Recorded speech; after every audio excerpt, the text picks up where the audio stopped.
pour témoigner des poursuites dont elles ont été l'objet pour avoir simplement aidé leurs semblables.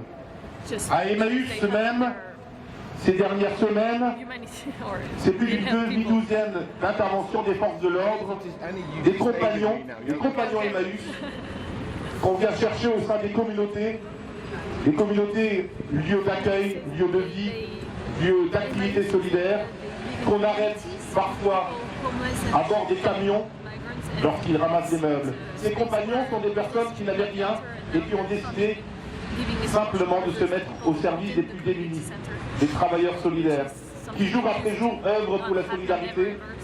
Ce sont des personnes que la gendarmerie est venue chercher chez eux, sur leur lieu de vie, au milieu des compagnes et des compagnons, comme des criminels, à qui l'on a enjoint de quitter le territoire, à qui l'on a dit « tu n'es pas le bienvenu dans ce pays ».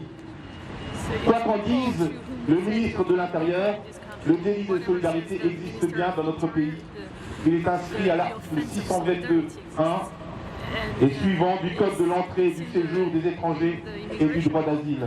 Cet article punit d'une peine de 5 ans d'emprisonnement et de 30 000 € d'amende toute personne qui aura, par aide directe ou indirecte, facilité ou tenté de faciliter l'entrée, la circulation ou le séjour irrégulier d'un étranger en France.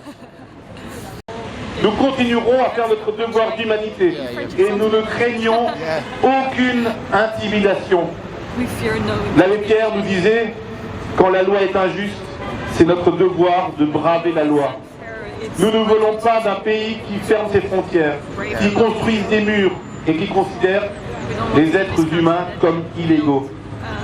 Nous demandons ensemble aujourd'hui à Paris et partout en France l'abrogation de l'article L622.1 et suivant du Code d'entrée et de séjour des étrangers. Nous demandons l'abandon de toutes les poursuites de bénévoles et de militants. Nous demandons la régularisation des travailleurs sans papier, la fin de la rétention pour les familles.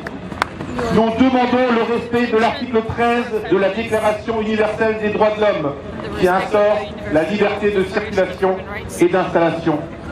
Tant que ces conditions ne seront pas réunies, nous continuerons à désobéir à la loi. Nous continuerons à aider en dépit de la loi. Nous continuerons toutes et tous à être des délinquants solidaires.